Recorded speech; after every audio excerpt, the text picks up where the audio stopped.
tous et bienvenue sur Divine Amour TV et Évangélisation Vision 2000+. Vous suivez Espace Parole Vivante sur le thème Juvenecit Ecclesia, que l'on peut traduire de la façon suivante, l'Église rajeunie. Le point qui sera développé aujourd'hui est la fidélité à l'Église. Pour comprendre ce point, nous sommes en compagnie du frère Jean-Emmanuel Clément Akobé, docteur en théologie dogmatique et fondateur de la communauté catholique Mère du Divin Amour. Il va répondre aux questions de la sœur Myriam Delagno-Pascal, docteur en philosophie et licenciée en théologie de l'Université catholique de Louvain-la-Neuve. Elle est sur le plateau en compagnie du frère Mathias-Marie Esso, porteur du ministère Christ pour le salut des nations. Je passe la parole à la sœur Myriam et bonne émission à tous.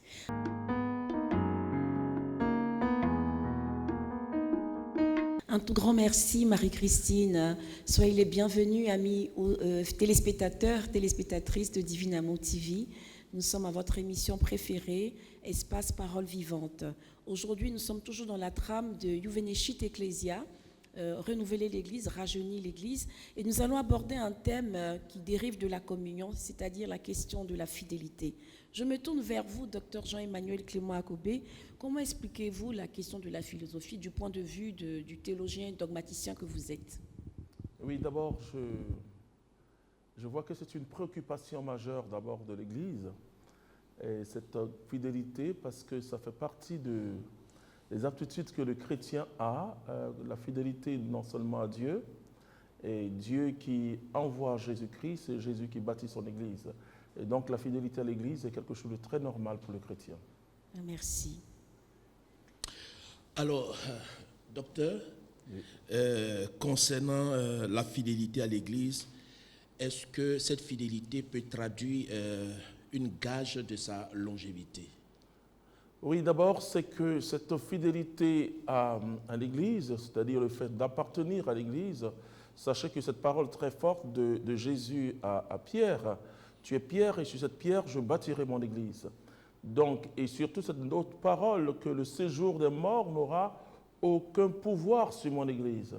Et donc, quand tu es dans l'Église en tant que chrétien, le diable n'a pas de pouvoir sur toi. Et donc, cette longévité qu'on dit souvent de l'Église fait partie du fait que son fondateur est éternel, il est Dieu. C'est-à-dire, c'est vraiment, et c'est pourquoi Paul aime cette expression, l'Église de Dieu. L'Église de Dieu pour traduire le fait que ce n'est pas une invention humaine. Et si c'était une invention humaine, on a vu les empires s'écrouler. Mais l'Église résiste toujours. Très bien. Sur quoi repose cette fidélité? Est-ce qu'il y a des notions clés de cette fidélité? Oui, d'abord, cette fidélité repose sur une personne, la personne de Jésus-Christ, sur un événement assez fort, la résurrection de Jésus. Voilà.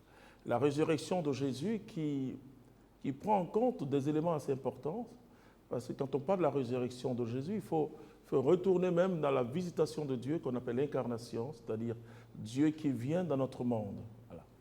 Et ce qui est intéressant dans l'événement de la résurrection, c'est que Jésus-Christ, Jésus, vrai Dieu, vrai homme, il a assumé pleinement son humanité.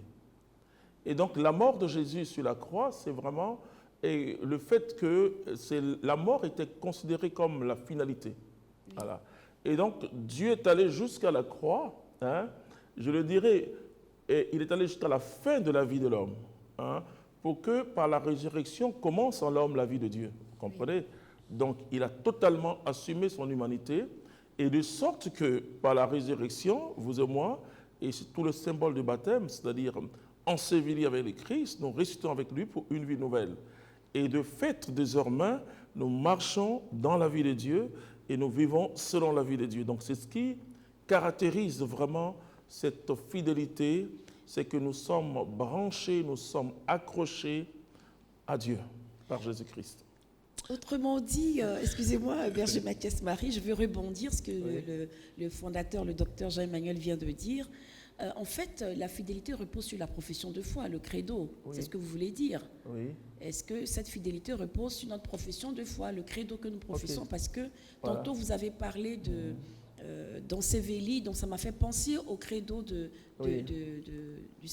Nicée-Constantinople. Oui, c'est-à-dire le credo en somme résume notre foi, je ne dirais pas notre croyance, parce que la croyance, ça c'est paganisme, mais notre foi, c'est-à-dire notre adhésion intérieure à la personne de Jésus. Et donc le credo, c'est les données, c'est un résumé de ce qu'il faut croire. C'est pourquoi ça commence, comme je le dis toujours, par le latin. Et quand il y a un texte, c'est le premier mot en latin qui constitue le libellé soufflé. Donc credo veut dire je crois. Voilà. Je crois, c'est-à-dire je crois à un Dieu trine. Et en même temps que je crois en Dieu trine, je dois croire à l'événement Jésus-Christ de Nazareth. Voilà. Ensuite, jusqu'à la récapitulation de toutes choses. C'est pourquoi on dit je crois à la vie éternelle, etc. Donc c'est, en fait de compte, c'est le contenu de notre foi. Donc c'est d'abord le contenu de notre foi. Or, la foi vient de fidei, qui veut dire fidélité. Oui, donc il y a un lien entre la foi et la fidélité. Oui, parce que c'est pour ça que j'ai utilisé un mot qu'on n'utilise pas trop, une adhésion. Tout à fait. Une adhésion, ça marque là la fidélité. Oui.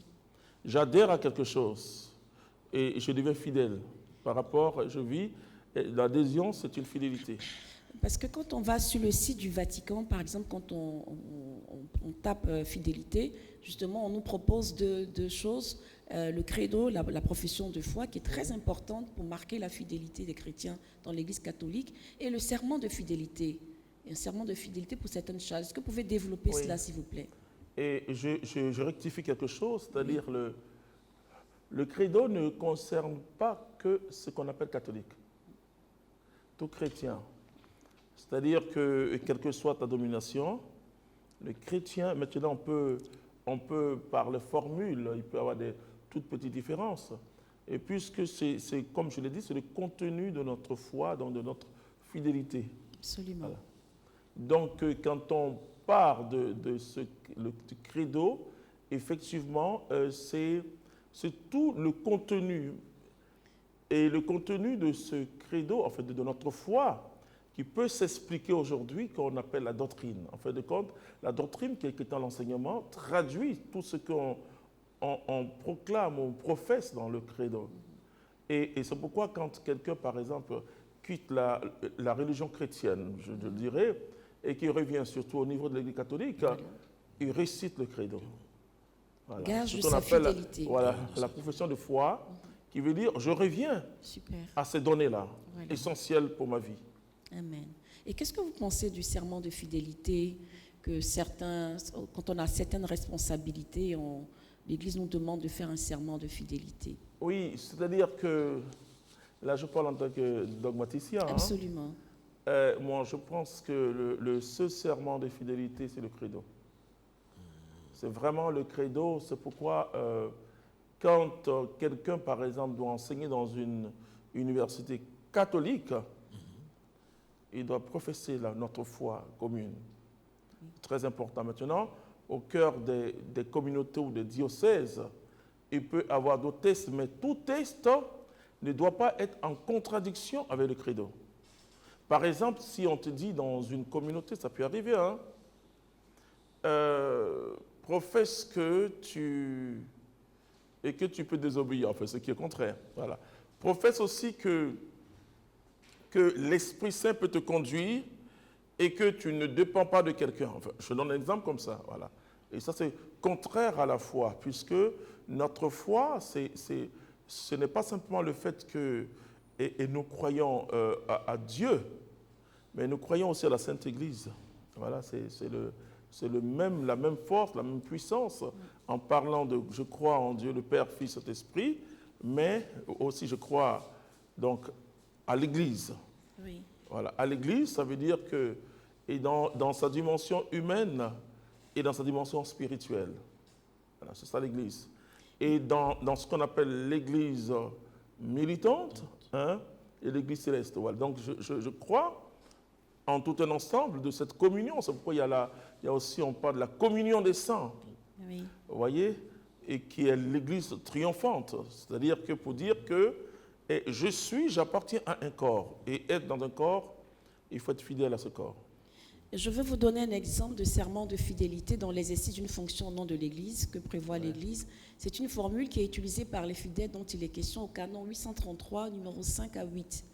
Je donne un exemple Oui. et je voudrais avoir votre commentaire là-dessus, s'il vous plaît. Moi, N, en assumant la fonction de, je promets que je garderai toujours la communion avec l'Église catholique, Voilà. tant dans les prises de parole que dans la manière d'agir. Avec beaucoup de zèle et une grande fidélité, je Oui. m'acquitterai de mes devoirs envers l'Église, aussi bien envers l'Église universelle qu'envers l'Église particulière, dans laquelle j'ai été appelé à accomplir, selon les prescriptions du droit, mon service. Bon, il y a plusieurs choses qui sont dites dans ce serment de fidélité. Et je me souviens par exemple qu'en Belgique, on a des porte-paroles de la conférence épiscopale. Ouais. C'est ce genre de personnes souvent, et des fidèles aussi laïcs qui sont appelés à un service d'église, Ouais. qui sont obligés, qui sont amenés à professer ce type de serment de fidélité. Qu'en pensez-vous, docteur? Oui, d'abord, comme je l'ai dit, que tout serment dans l'Église doit être en conformité avec notre foi, C'est ça. hein, et qui a son contenu dans ce qu'on appelle le credo. Vous voyez, donc en fait, ce serment de fidélité, c'est pour que la personne soit dans la ligne droite de la doctrine. Absolument. Et je dis qu'il faut le divulguer de sorte que à chaque événement, le credo soit comme cette boussole. Et parce que s'il n'y a pas de boussole, surtout si on est en pleine mer ou même dans le ciel, dans l'avion, on se perd. Voilà. Et il faut rappeler ça. Maintenant, comme je le dis, que le credo est le serment le plus fort. Oui. Voilà. Donc ce sont les éléments qu'on peut prendre uniquement. Alors, je rebondis sur cette D'accord. question, tout en revenant sur la notion de la fidélité. Oui. Est-ce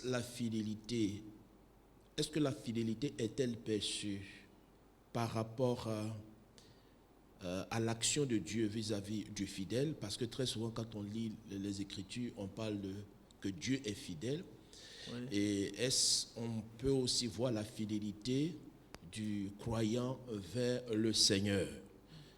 Cette notion de fidélité, dans ces deux approches, je voudrais que vous nous apportiez quelques éclairages. Mais en plus de cela, je voulais voir un peu l'enjeu de la fidélité. OK. L'enjeu de la fidélité. Pourquoi doit-on enseigner la fidélité aux croyants? Quelle est la place que cette fidélité doit occuper dans sa marche chrétienne? Oui, j'aime beaucoup le chapitre 13 du livre aux Hébreux, et qui parle déjà de cette fidélité même à sa propre communauté, et qui demandait déjà aux fidèles de ne pas aller à gauche, à droite, voilà, et d'être fidèles à ceux qui les enseignent. Et ça, c'est un très beau test pour nous aider aujourd'hui. Et la fidélité est une grande notion. Et Jésus, dans le livre d'Apocalypse, est considéré comme le fidèle et le véritable. C'est-à-dire le fidèle et le véritable. Donc, et quand on dit les fidèles du Christ, c'est-à-dire ceux qui sont fidèles et ceux qui sont loyaux, c'est-à-dire qui vraiment adhèrent pleinement à la mission du Christ. Et c'est pourquoi on dit voici des gens qui sont fidèles à sa doctrine. Voilà. D'ailleurs, quand Jésus enseignait, on disait qu'il enseignait avec autorité, pas comme les pharisiens et autres. Voilà. C'est-à-dire donc fidélité à son enseignement, fidélité aux mœurs de Jésus, c'est-à-dire, on parle souvent des 3 conseils évangéliques. Quand on parle des 3 conseils évangéliques, c'est Jésus. C'est-à-dire la chasteté, l'obéissance, et on sait comment il ne peut pas avoir de fidélité sans obéissance. Et aussi la pauvreté évangélique, qui est le partage, la simplicité de vie, et c'est surtout ça qu'il faut retenir, la simplicité de vie et le partage. C'est la pauvreté évangélique, c'est le fait de donner. C'est donner et de vivre avec ce qu'on a. Voilà, c'est ce que nous, à la communauté Mère d'Amour, on dit la pauvreté évangélique, c'est pas la misère. Hein? C'est pas la misère. Voilà, c'est pas la misère. Et donc, c'est la fidélité, il ne peut pas avoir. Fidélité et obéissance vont presque ensemble. C'est-à-dire que. Mais ce n'est pas une obéissance militaire. Et c'est pourquoi, d'abord, on est fidèle à Jésus. Fidèle à Jésus, fidèle à ceux que Jésus a établis. On a parlé des dons hiérarchiques, c'est ça. C'est la fidélité. Mais eux, qu'est-ce qu'ils doivent? Eux, ils doivent être fidèles à Jésus et à sa parole. Et je donne un exemple, c'est-à-dire que si un prélat, ça c'est rare, n'est plus fidèle à l'Église et à Jésus, lui-même, il s'excommunie. Donc, tu n'as pas besoin d'être fidèle à un tel prélat. Ça aussi, il faut vous mettre cela en esprit, que la fidélité dans l'Église, c'est toujours par rapport à Jésus. Le pape, qui est le vicaire de Jésus, il doit être fidèle à Jésus. Et par le pape, les cardinaux et les évêques et les prêtres, les fidèles, tous nous devons être fidèles à Jésus. Et donc c'est une notion très importante. C'est-à-dire que, et la fidélité à Jésus, il dit, mais vous me dites Seigneur, Seigneur, et vous ne faites pas ce que je vous dis de faire. Vous comprenez? Mais il dit que celui qui prend sa parole de Dieu, la parole au sérieux, est comme quelqu'un qui a bâti sa maison sur le roc. C'est-à-dire que plus vous êtes fidèle dans l'obéissance, vous êtes robuste dans la foi. Donc, Abraham, c'est par sa fidélité. On parle du père de la foi, mais et quand on voit Abraham, c'est l'obéissance et la fidélité à la parole de Dieu et à la personne de Dieu lui-même. Très bien. Dans ce sens-là, donnez-nous quelques modèles de personnages bibliques, de personnes bibliques qui ont vécu la fidélité. Vous venez de parler d'Abraham. Est-ce qu'il y a d'autres modèles de fidélité? Oui, moi, j'aime beaucoup David. Pourquoi? Parce que David est faible. Et la Bible, d'ailleurs, c'est l'un des personnages bibliques que la Bible expose son péché. Et Bathsheba. Donc, et après, qu'est-ce que David va faire? Il va se repentir. Et c'est le psaume 50-51. Voilà. J'ai péché contre toi, j'ai fait ce qui est mal à tes yeux. Et à chaque fois, David revenait toujours à la fidélité. Et pourtant, on voit David dans tout ce qu'il fait. Il est même un peu impulsif. Et c'est ça. En fait de compte, la fidélité, ce n'est pas pour les braves. Au contraire, c'est pour les faibles, mais qui se confient au Seigneur. Et c'est pour ça que la Bible dit, heureux celui qui se confie au Seigneur. Voilà. Maudit soit celui qui se confie à l'homme. C'est-à-dire que je m'attache au Seigneur. Et donc, on le voit, et surtout avec David, on voit même la fin de sa vie. Mais David était toujours fidèle. Et c'est pourquoi les psaumes de David sont des psaumes vraiment assez sublimes, puisque on voit un homme qui crie vers toi, ma lumière et mon salut, c'est le Seigneur. Vous voyez tout ce que David dit. Et le Seigneur, mon berger, je ne manquerai de rien. Donc, c'est vraiment, parce que cette fidélité, et comme vous avez dit, le mot foi veut dire s'attacher, être fidèle. Hein? Voilà. Vivre une fidélité intérieure, un attachement à une personne, et c'est ça qui fait que tu grandis dans ta foi. Et donc, la foi s'enracine dans la fidélité. Voilà. Donc, nous sommes des fidèles du Christ, c'est-à-dire des gens qui croient au Seigneur Jésus-Christ et qui avancent avec lui. C'est intéressant cette définition de la fidélité qui ne tient pas compte de l'erreur en fait. Vous êtes en train de dire ici que David, en dépit de sa désobéissance, en dépit de ses nombreuses erreurs, se retrouve à devenir un fidèle de Dieu. Et que diriez-vous de Pierre alors? Oui, c'est ça. Et même quand je ne connaissais pas le Seigneur, j'ai été touché par un des psaumes de David que je chantais. Si tu gardes les fautes devant tes yeux, Seigneur, Seigneur, qui subsistera? Oui, c'est ça Pierre aussi.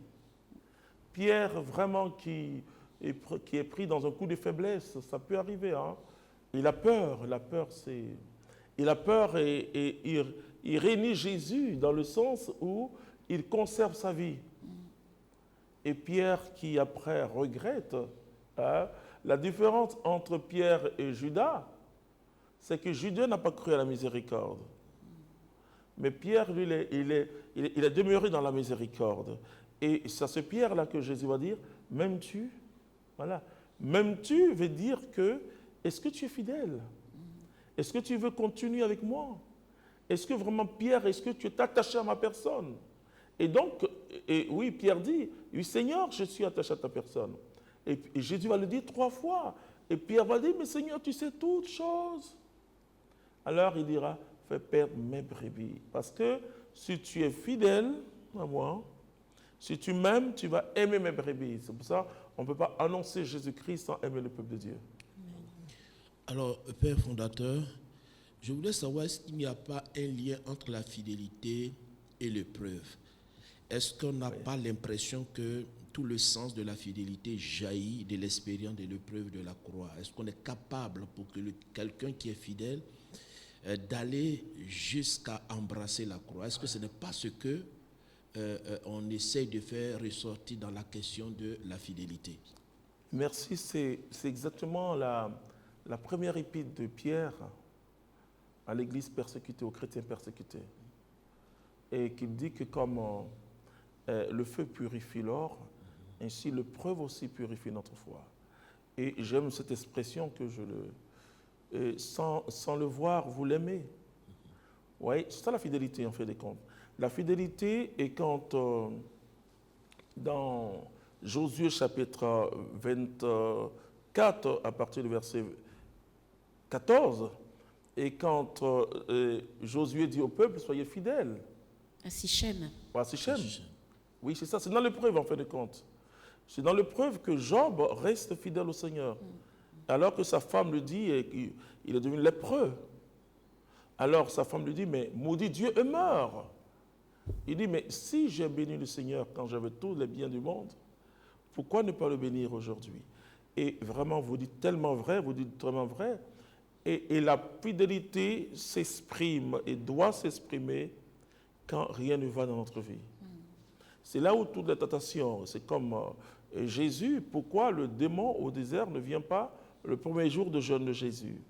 Mais il attend quand Jésus est faible, il a faim, 40 jours après, c'est là le démon vient. Alors qu'est-ce que le démon va dire?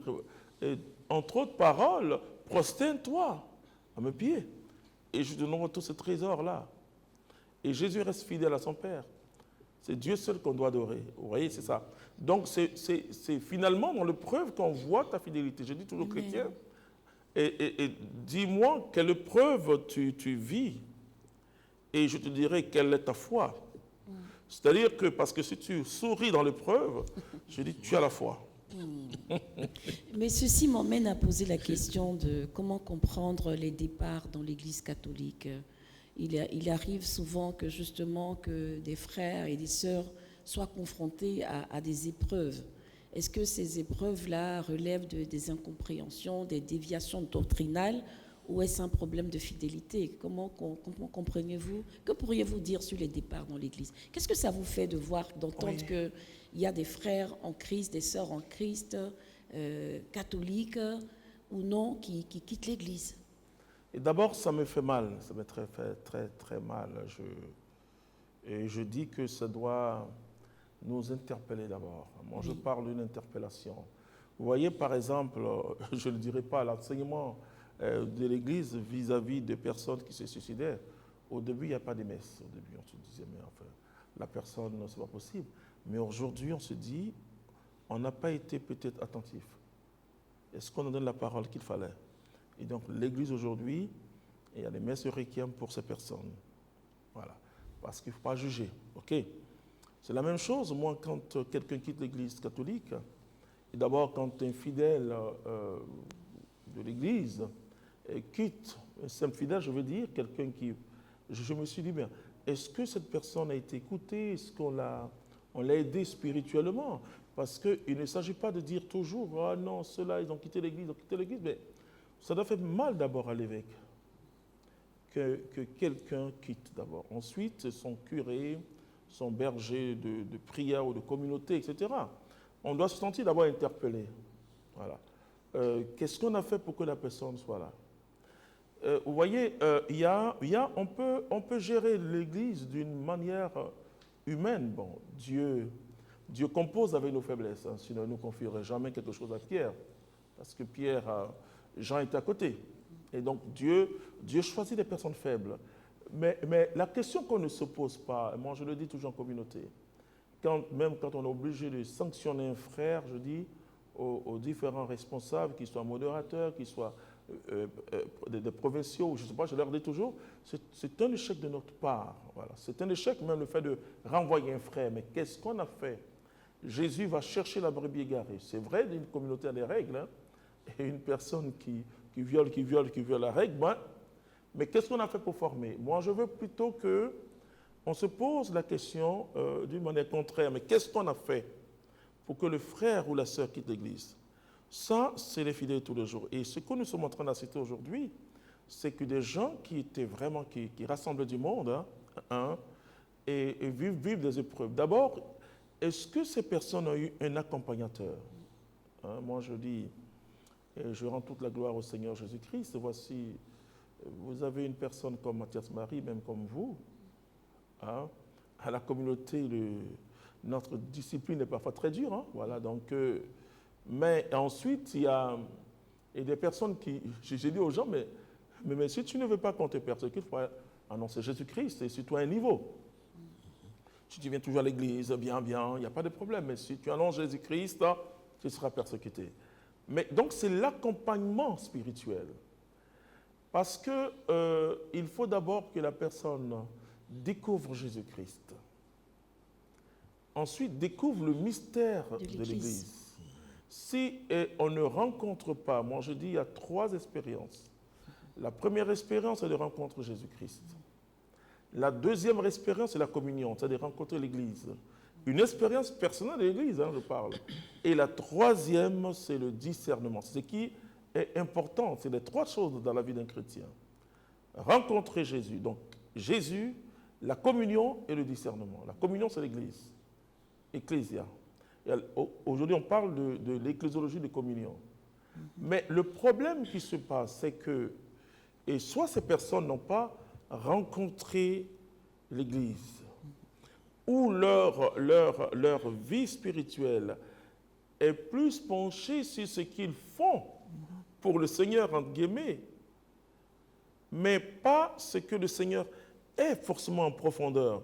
Parce que moi, si on me dit, on me suspend, je dis, bon, ok, merci Dieu, c'est un grand temps pour prier pour ma vie spirituelle, pour construire ma vie spirituelle. Je ne les jugerai jamais, je donne seulement quelques critères. Voilà.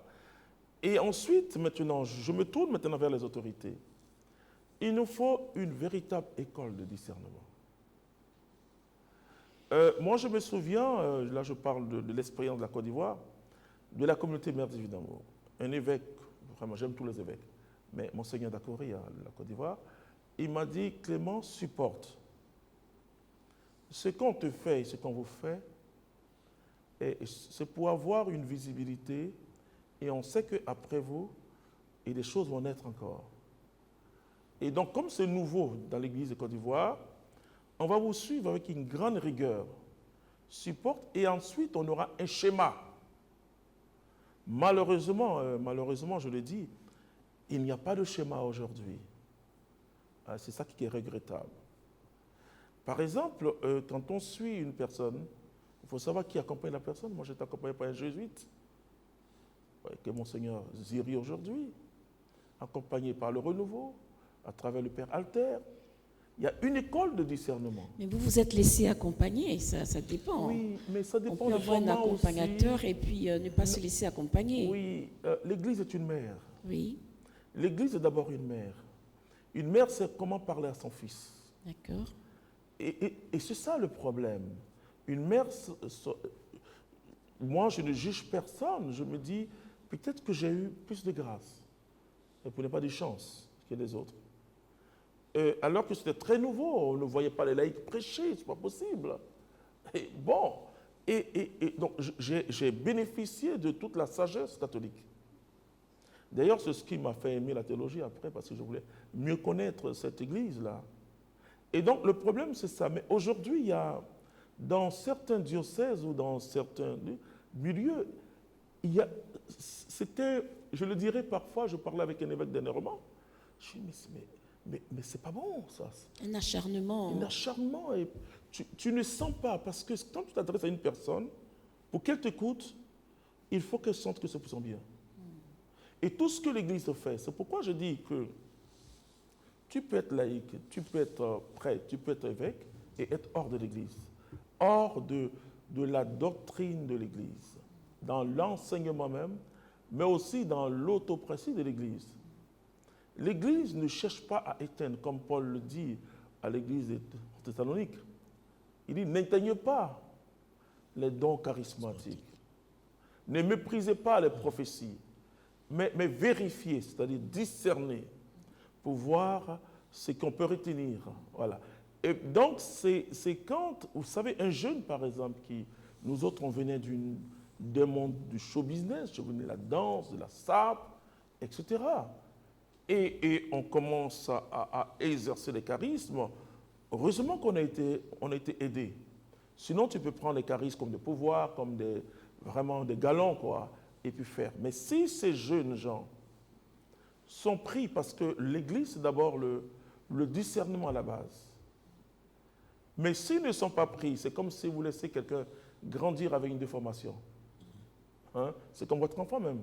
Si vous ne commencez pas l'éducation à la base et que vous attendez que l'enfant a 16 ans, et pour lui ne sortez pas, il va dire, mais papa, tu parles à qui toi? Et c'est ce qui se passe. Et quand on voit la grâce au départ, c'est au départ qu'il faut aider la personne.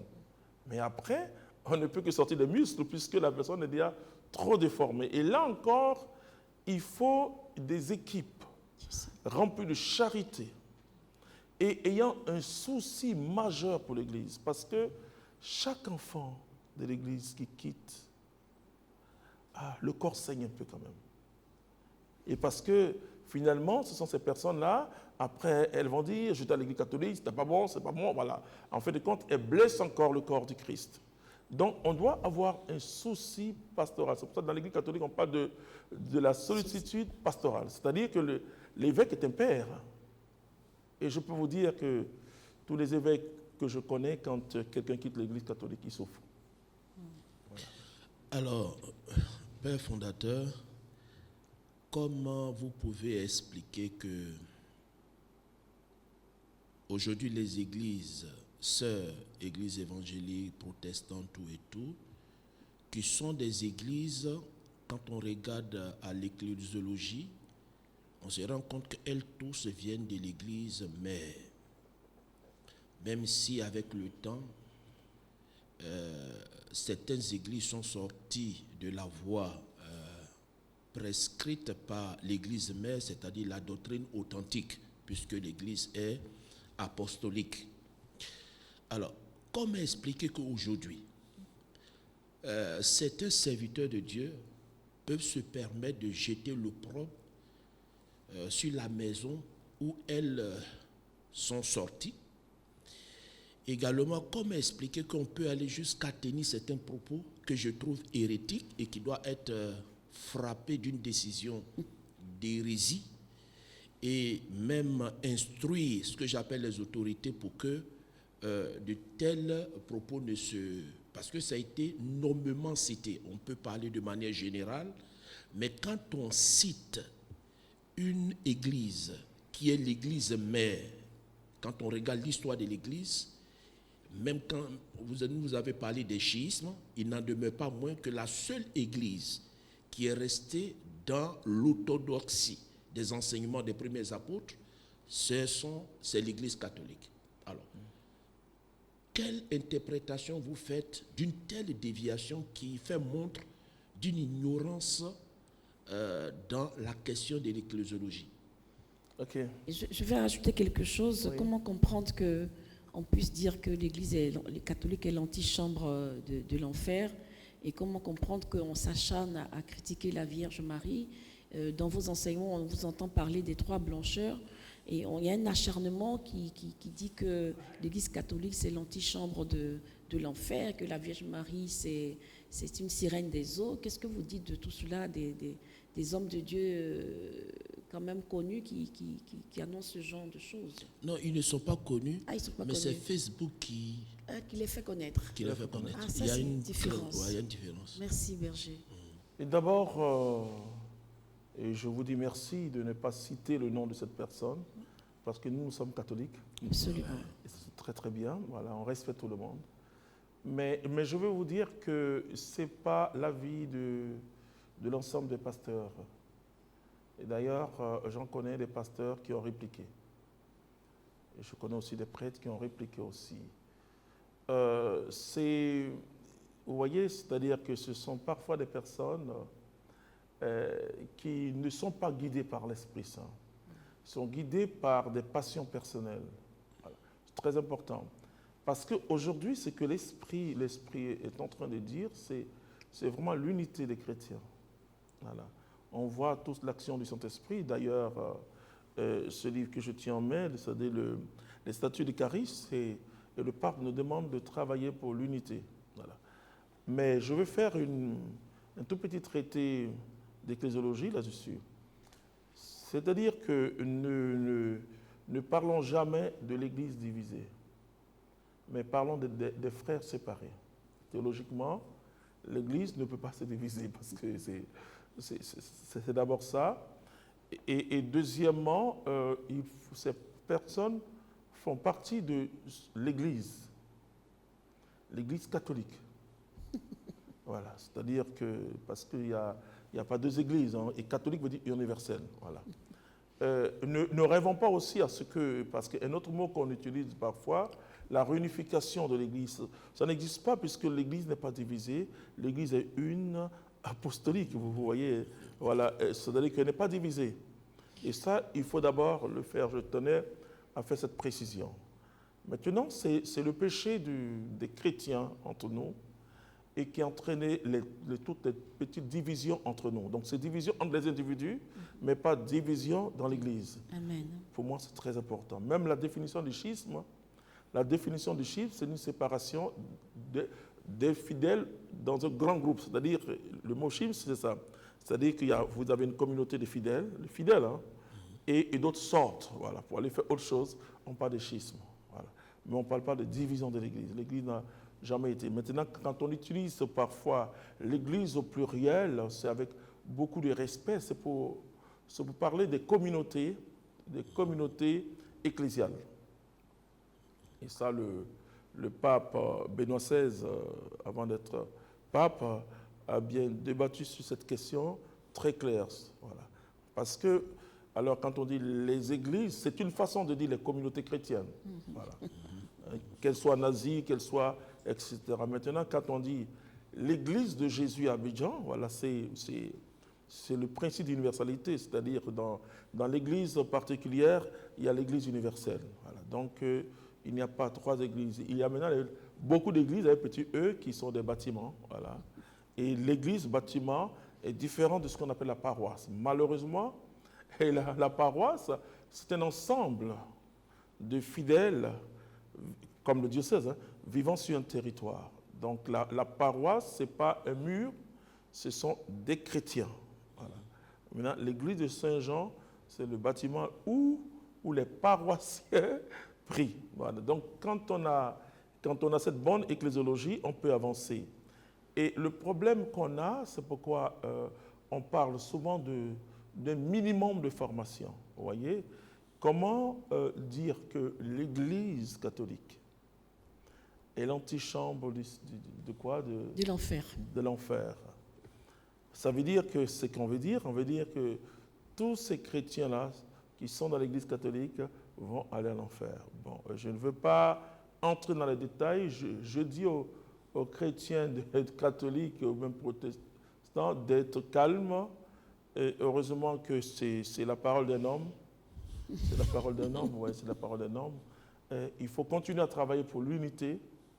Et moi, je salue des pasteurs comme Karambiri Mamadou, qui répondent d'une manière subtile à ce genre de personnes. Là, parce que, et ce que moi je veux dire maintenant aux églises sœurs, là, et de faire attention avec ce genre de prédicateurs, parce que ce que le frère Mathias Marie a dit, ça se trouve à l'ordre public.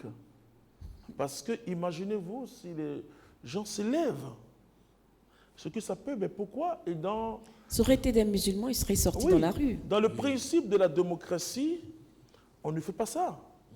Et donc une telle personne, je veux qu'on ramène cette personne à l'ordre. Je me dis, bon, si elle appartient à une dénomination, il faut que, parce que ça fait quand même plusieurs fois, et apparemment, c'est la seule personne qui va dans tous ces sens aujourd'hui.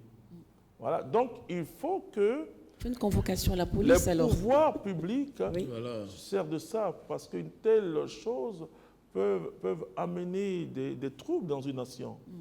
Comment tu peux t'adresser à tout un peuple? À tout un peuple pour dire ça. Et c'est comme quand les gens Vous voyez, aujourd'hui, on respecte les musulmans, on respecte même les animistes. On ne peut pas aller faire ce genre de déclarations, etc. Bon, voilà, donc tout en gardant sa liberté religieuse, mais ta liberté s'arrête là où la liberté de l'autre commence. Et c'est ça. Alors moi, je dis aux chrétiens de toute dénomination de prier plutôt pour une telle personne. Et je ne veux pas dire ne l'invitez pas, mais quand vous l'invitez, dites-lui, attention, dans le message chrétien.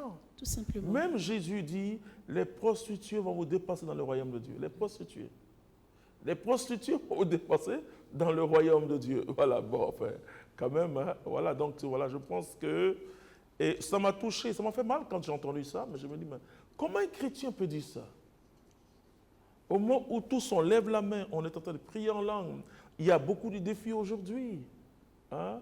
Il y a aujourd'hui, on sent que Satan est déchaîné, il y a des pièges partout. Et comment tu laisses le combat spirituel pour aller faire le combat de la chair? Et Paul dit, on n'a pas à lutter contre la chair et le sang, mais pourquoi lui vient là?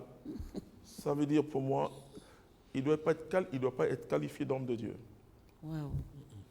Non, il faut faire très attention. Il ne joue pas pour le Saint-Esprit. Yes. Il ne joue pas pour Dieu. Il joue pour les troubles et la division. Ok. Merci docteur, merci beaucoup infiniment. Et nous sommes donc arrivés dans notre émission à cette question cruciale que je voudrais vous poser. Le rapport entre la fidélité à l'Église et les communautés nouvelles, notamment dans le courant charismatique, qui est un courant d'Église depuis plus de 50 ans maintenant. Est-ce que, comment vous voyez le rapport de fidélité? Parce que beaucoup ont eu peur de ce courant charismatique. On dit, mais est-ce que ça c'est pas du pentecôtisme à l'intérieur de l'Église? Mais j'ai votre réponse. Vous avez dit que l'Église est pentecôtiste, baptiste et évangélique. Mais comment vous voyez les rapports depuis 50 ans, depuis qu'on a maintenant Charis? Est-ce que vous voyez les rapports est-ce qu'on peut dire que le renouveau catholique a été fidèle? Est-ce qu'on peut dire que les pasteurs eux aussi ont manifesté de la fidélité à ce que l'Esprit de Dieu faisait à l'intérieur de l'Église via ce mouvement charismatique? Oui, je dis merci au Seigneur. Et je prends toujours des exemples sur le diocèse d'Abidjan. Et le cardinal Agré, via Monseigneur Seka, son vicaire général, chaque année rassemble des prêtres de moins de 5 ans de sacerdoce. Et pour que les communautés nouvelles, des témoins, viennent exposer un peu leur expérience dans le sens d'un partage, pas dans le sens d'un enseignement, mais dans le sens d'un partage, et ce que c'est et comment ça se déroule. Et ce que moi je souhaite, c'est que, puisque, à la différence des autres mouvements dans l'Église, le renouveau prend tous les mouvements. Et moi je vois des personnes qui sont à la Légion de Marie, qui sont dans l'équipe de Rosaire, et tout ça, qui sont membres du renouveau charismatique. Et c'est pourquoi, dès le départ, nous, les membres du renouveau, on n'a pas voulu définir le renouveau comme un mouvement, mais comme un courant qui traverse toute l'Église. Voilà. Et ça, c'est très important. Ça veut dire qu'il faut, au niveau de la formation des séminaristes, introduire vraiment un cours assez important sur les nouvelles réalités dans l'Église catholique. Voilà. Et parce que Jean 23, qui est devenu le Saint Jean 23, et quand il a voulu convoquer le Concile Vatican II, ils lui ont dit, mais sa sainteté, l'Église a déjà sa tradition, il y a eu le Concile de Trente, mais qu'est-ce qu'on va ajouter? Il a dit, je ne m'attaque pas à la tradition, mais je m'attaquerai aux traditions. Vous voyez? Et je peux vous dire, peut-être que beaucoup d'entre nous n'étaient pas nés, mais avant nos parents, la messe, et le prêtre tournait dos au peuple. Et la messe n'était que des chants latins. Voilà. Et parler de rajeunissement de l'Église, c'est par le Saint-Esprit qui souffle. Pourquoi on pense que l'Église catholique, c'est une, je ne sais pas moi, quelque chose de très carré? Et non, de siècle en siècle, l'Église est traversée par un renouveau. Et par le Saint-Esprit. Parce qu'entre le renouveau, Il y a eu le renouveau de la vie monastique au IVe siècle. Il y a eu ensuite, au temps de Saint François et Saint Dominique, un renouveau de la vie monastique qui était quelque chose de très, très, très fort. Vous voyez, ensuite, au XVIIe siècle, il y a aussi un renouveau de la vie missionnaire, où les missionnaires traversaient les continents, enfin des pays dans les continents. Et aujourd'hui, nous sommes en plein renouveau, une nouvelle expression, c'est-à-dire les gens prient en langue, mais la prière en langue est biblique et théologique, je le dirais même doctrinale. Donc oui, pour que vous alliez dans le... Est-ce que ce n'est pas le fait que ce renouveau-là est porté par les laïcs? Parce que les autres renouveaux que vous avez cités sont pour la plupart portés par les consacrés, les clercs, la branche consacrée de l'Église. Mais quand on regarde aujourd'hui le renouveau charismatique, comme on le vit aujourd'hui, c'est un renouveau qui est porté par les laïcs. Est-ce que ce n'est pas là où se trouve un peu la méfiance et qu'on pourrait dire que les laïcs, est-ce que les laïcs peuvent porter vraiment ce changement, ce rajeunissement de l'Église? Oui, c'est ce que l'Église dit et c'est ce qu'elle dira toujours. Toutes les parties du corps de Christ, que ce soit laïque ou clerc, peuvent apporter un renouveau, mais le renouveau est toujours conduit par le Saint-Esprit et l'Église.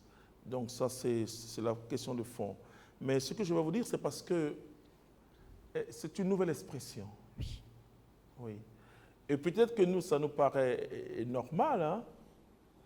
Mais c'est une nouvelle expression, et des gens qui prient en langue, qui lèvent les mains, on voit les gens qui tombent et qui rient. Et enfin, c'est quelque chose de nouveau. C'est-à-dire que, mais là où il faut rassurer, c'est seulement, ça a toujours existé. D'ailleurs, je conseille toujours le livre de Mary Ely, parce que ça a toujours existé, mais ce n'était pas amplifié. Et les gens le vivaient dans leur chambre, dans leur lieu, dans leur couvent, et ça a toujours été comme ça. Maintenant, ça devient une nouvelle expression, dans une nouvelle méthode d'évangélisation, dans une ferveur nouvelle où tu vois des laïcs qui peuvent te dire que le Seigneur m'a réveillé à 4 h du matin pour prier qu'à 6 h. Voilà. Je me souviens quand le premier évêque qui est arrivé chez nous, quand il a vu le programme communautaire, il dit, mais ça c'est du sérieux. Et je me rappelle encore de Monseigneur Aquadan, qui disait, mais des laïcs qui font des laudes. Voilà, ça veut dire quoi? Et c'est ce renouveau-là, voilà, c'est ce que le souffle de l'Esprit apporte à l'Église. Mais c'est vrai que ça... Je vais utiliser un petit mot qui va vous déranger. Ça dérange toute la Scripture. Ah ouais. Et c'est pour ça que la fidélité à l'Église devient un élément très important pour le renouveau. Super. Ça dérange parce que habituellement, quand on vient dans une paroisse, on veut voir le curé ou les prêtres. Et maintenant, vous voyez les laïcs qu'on veut voir. Et non seulement on veut voir à la paroisse, on voit une différence entre les groupes, je dis tous les groupes qui sont dans la Légion de Marie, c'est le Saint-Esprit. Hein. Mais on voit, et les gens qui viennent, on voit des rassemblements, le curé peut convoquer un enseignement peut-être d'ordre doctrinal. On ne voit personne. Et un laïc charismatique, là comme on le dit, toute l'église est charismatique, et organise quelque chose et la parole est bourrée jusqu'au dehors. Vous voyez? Donc ça veut dire que ça dérange l'ordre habituel. Mais ça ne dérange pas dans le fond, mais dans la forme. Mais qu'est-ce qu'il faut faire? Il faut retourner au Cénacle pour voir ce que l'Esprit dit. Voilà. Ce que l'Esprit dit, et c'est ce que le pape Jean-Paul II parle de la nouvelle évangélisation. Merci. Et donc ce que l'Esprit dit, alors il faut changer les choses. Il faut que les charismes, il faut une théologie des charismes. Il faut une théologie des charismes parce que on peut un peu être dogmaticien et savoir, on peut donner une belle définition des charismes, mais la définition doit jaillir de la pratique. Et donc, ce qui est en train de se faire, c'est c'est pour nous, les théologiens, une très bonne chose parce que ça nous permet de mettre une expérience sur une donnée, sur une expression. Par exemple, quand on parle des charismes, vous voyez que le Seigneur distribue les charismes. Avec l'avènement du renouveau charismatique, ce qui était déjà dans l'Église devient vraiment très démocratique. C'est comme démocratiser les grâces, c'est-à-dire que, comme le dit Joël, et même les gens simples, c'est-à-dire aux jeunes gens, même les vieilles personnes, et maintenant peuvent vivre les charismes. Vous voyez, donc ce n'est plus le fait d'être religieux ou religieuse ou prêtre, mais c'est le fait simplement, et c'est ce que le Concile Vatican II va dire dans le Lumen Gentium numéro 12, qu'il distribue ces charismes à tout fidèle, les tout fidèles de tous ordres. Voilà. Donc, mais il faut qu'on ait ça en formation théologique. Il faut revenir au charisme comme une expression banale de la vie chrétienne. Et si on revient là, en ce moment-là, on ne dira pas que les charismatiques, on ne dira pas, parce que toute l'Église est charismatique. Voilà. Merci, Dr Jean-Emmanuel Clément Akobé. Nous sommes à la fin de notre émission et nous vous disons un très grand merci pour vraiment ce tour complet sur la fidélité. Vous avez montré que la fidélité est un défi pour notre temps et que donc la balle est dans les deux camps, entre la fidélité entre le chrétien et sa paroisse. Et je voudrais vous laisser le mot de fin pour conclure. Oui. D'abord, je vous dis merci pour cette occasion que vous nous donnez et que vous donnez aussi au peuple de Dieu d'être fidèle. L'Église est de Dieu. Voilà. Quand on voit toutes les expressions même de l'Église, sur le plan théologique, on parle même d'une visibilité du royaume de Dieu. Et nous sommes dans une famille. L'Afrique parle de l'Église famille. Alors, ce que je demande, c'est que, et nous devons, et d'ailleurs, en tant que théologien, l'expression l'Église famille, je veux que on apprenne plus spirituellement que dans notre façon de voir, dans notre système social, parce que l'Afrique est très hiérarchisée. Or, justement, dans l'Église, la hiérarchie devient service. Et nous devons tout faire pour enseigner à l'intérieur. C'est d'abord le rôle de la hiérarchie. C'est d'enseigner, c'est de sanctifier le peuple de Dieu, c'est de gouverner, c'est-à-dire servir. Et il faut maintenir les brebis dans l'enclos. Et c'est le rôle que Jésus et le pape donnent aux pasteurs. Il faut des équipes de discernement, parce que quand vous avez une personne qui n'a pas été formée au départ, qui n'a pas été accompagnée au départ,